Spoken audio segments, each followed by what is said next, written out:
శ్రీమాత్రే నమః. Welcome back to our channel. నేను మీ కార్తిక్. తులసీదాస్ రాసిన హనుమాన్ చాలీసా అందరికి తెలిసింది. తులసీదాస్ రాసిన రామచరితమానస్ అందరికి తెలిసిందే కదా. ఇప్పుడు తులసీదాస్ రాసిన హనుమాన్ చాలీసా అసలు ఇవన్నీ స్తోత్రం వెనకాల అర్థం ఏమిటి? మన చిన్నప్పటి నుంచి నేర్చుకున్న స్తోత్రం హనుమాన్ చాలీసా. చిన్నప్పుడు మన అమ్మమ్మలు నానమ్మలు మనకి నేర్పిన స్తోత్రం హనుమాన్ చాలీసా కదా. ఇప్పుడు అందరూ చేస్తున్నారు జనరల్ గా 21 days సంకల్పం అని చెప్పేసి చాలా మంది దీనికి ఒక సంకల్పం తీసుకొని చేస్తూ ఉంటున్నారు కదా. జనరల్ గా హనుమాన్ చాలీసా ఎలా వచ్చింది, దీని వెనకాల బ్యాక్ స్టోరీ ఏందో తెలుసుకుందామండి. ఎందుకంటే ఇది హనుమాన్ చాలీసా సిరీస్ అన్నమాట. సో మనం ఈ సిరీస్ ని కొన్ని వీడియోస్ కింద చేసుకుంటూ వెళ్తున్నాము. సో ఎవ్రీ వీడియోకి ఒక్కొక్క చౌపాయి చొప్పున ఎక్స్ప్లెయిన్ చేసుకుంటూ వెళ్తాం అనమాట. సో మొత్తం వీడియో చూడడానికి ట్రై చేయండి, ఎక్కడ స్కిప్ చేయొద్దు, ఎందుకంటే చాలా ఇన్ఫర్మేషన్ అన్ని వీడియోలో ఉంటుంది అనమాట. అందరికి తెలిసిన విషయమే కదా తులసిదాస్ గారు రాసిన హనుమాన్ చాలీసా. ఎలా రాశారు అంటే, జనరల్ గా తులసి గట్టి అందరికీ తెలిసింది, వారణాసిలో ఉంటుంది కదా. సో ఇక్కడ తులసిదాస్ గారి గురించి తపస్సు చేసుకుంటూ ఉన్నారు. ఆయన దగ్గర సడన్ గా ఒక కొత్తగా పెళ్ళైన ఒక దంపతులు వస్తారనమాట. లైక్ అందులో వాళ్ళ హస్బెండ్ చనిపోతే ఆమె ఏడ్చుకుంటూ తులసిదాస్ గారి దగ్గరికి వస్తే ఆయన ఆమెను దీర్ఘ సుమంగళ భవం దీవిస్తారు.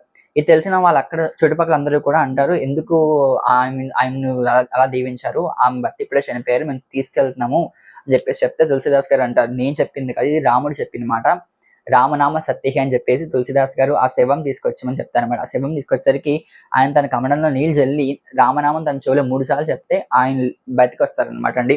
అందుకే ఇప్పటికీ కూడా అక్కడ ఉన్న వాళ్ళందరూ కూడా చాలా ఆశ్చర్యపడిపోతూ ఉంటారు. ఇప్పటికి కూడా మనకి అక్కడ ఎవరైనా చనిపోతే రామనామ సత్యహే రామనామ సత్య అని చెప్పేసి అరుచుకుంటూ తీసుకెళ్తూ ఉంటారనమాట. అంత గొప్పది అంత గొప్పగా ఒక రాముడి గురించి అందరు ప్రచారం చేయడం జరిగిందనమాట. ఇప్పటికీ కూడా వారణాసిలో చాలా మంది రామ భక్తులుగా ఉంటూ ఉంటారు. అండ్ ఆల్సో ఆ కాలంలో మహమ్మదీయులు కూడా మన సనాతన ధర్మంలోకి రావడానికి కారణం తులసిదాస్ గారు అనమాట. ఇదంతా తెలిసిన చుట్టుపక్కల అందరూ కూడా తెలిసిన విషయం అంతా కూడా ప్రచారంలోకి వచ్చేసింది.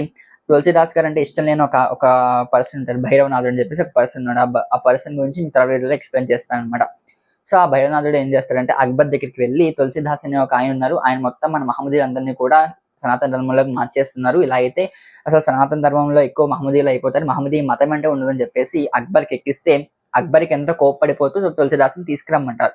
తీసుకొచ్చిన తులసిదాస్ ఎదురుకుండా తన చనిపోయిన ఒక సోల్జర్ ని పెడతారు, అంటే ఒక భటుడిని ఎదురుకుండా పెట్టి, మీరు బతికిస్తారు కదా జనాల్ని, ఈయన కూడా బతికించని చెప్పేసి చెప్తే తులసిదాస్ గారు అంటారు, నేను ఎవరిని బతికించడానికి ఇక్కడ లేను, నేను ఇక్కడ ప్రదర్శన చేయాల్సిన అవసరం నాకు లేదు, నా రాముడి శక్తి గురించి నీ ముందు ప్రదర్శించాల్సిన అవసరం నాకు లేదు, ఇదంతా రాముడు చేసిన లీల, ఆ రోజు ఆయన బతికడం దాని వెనకాల రాముడి యొక్క అనుగ్రహం ఉంది, ఇప్పుడు ఈయన ఆయుష్ తీరిపోయింది కాబట్టి ఈయన చనిపోయాడు, ఈయన బతికించలేని చెప్పేసి చెప్తారనమాట.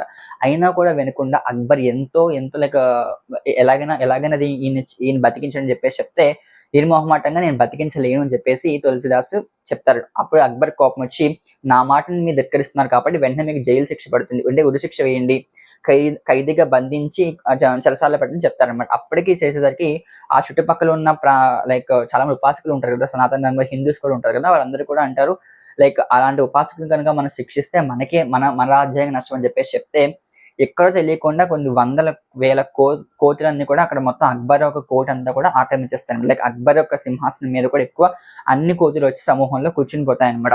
అక్కడ ఏం చేయాలో తెలియక బాధపడుతున్న ఒక అక్బర్ వెంటనే తులసిదాస్ గారి పాదాలను పెడతారు, స్వామి నన్ను క్షమించండి, మీ రామభక్తి తెలుసుకోలేక నేను ఇంతలా చేయాల్సి వచ్చింది, నన్ను క్షమించని చెప్పేసి ఆయన పాదాల మీద పడి ఆయన పాదాలు కడిగి నమస్కరించుకుని దానికి సన్మానం సత్కారాలు చేసి బయటకు పంపిస్తారు అనమాట.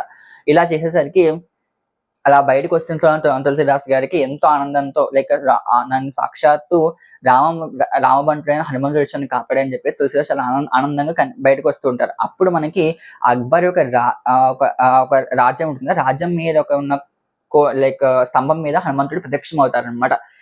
స్వామి ఆయన చూసి ఎంతో ఆనందంతో కళ్ళలోంచి నీళ్లు కారిపోతూ ఒక తన్మయత్వంలోకి వెళ్ళిపోయి, అప్పటికప్పుడు తన నోటి తెలియకుండా వచ్చిన శ్లోకం మనకి హనుమాన్ చాలీసా అనమాట. జై హనుమాన్ ధ్యాన గుణ సాగ జై కపితి లోకకు జాగర రామదూత అతృత ప్రధామ అంజని పుత్ర పనుసుతున్నామా అని చెప్పేసి హనుమంతుడి మీద అవలీలగా ఈ యొక్క చౌపాయి స్వరూపం లేక హనుమాన్ చాలీసా రాస్తారనమాట. సో ఈ చాలీసాకి హనుమంతుడు మెచ్చి తులసిదాస్ వరం అడుగుతారు. తులసిదాస్ అంటారు, స్వామి నాకు వరం ఎందుకు, నాకు కనిపించావు అదే నాకు పెద్ద వరం అని చెప్పేసి చెప్తే హనుమంతుడు అంటారు, ఈ శ్లోకం ఎవరైతే చదువుతూ ఉంటారో వాళ్ళ ఇళ్లలో నేను ఎప్పుడు కూడా ఉంటూ ఉంటాను, వాళ్ళు భయ ఆందోళన సందర్భంలో లేకపోతే ఏమైనా ఇబ్బందులు జ్వరాలు వచ్చిన సందర్భంలో నేను వాళ్ళని కాపాడుతా అని చెప్పేసి హనుమంతుడు తులసిదాస్కి వరం ఇస్తారనమాట. అప్పటి నుంచి కూడా మనకి హనుమాన్ చాలీసా అందరూ కూడా ప్రచారంలోకి వచ్చింది, అందరూ కూడా దీన్ని పాలన చేస్తూ ఉంటున్నారు.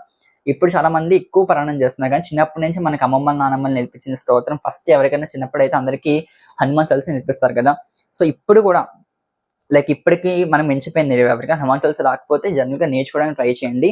లైక్ హనుమంతుడి భజన మనకి వెళ్తే ఒక పాజిటివ్ వైబ్ అనమాట. హనుమంతుడు అంటే ఏదో మనవాడు అని చెప్పేసి ఒక పాజిటివ్ వైబ్ వస్తుంది.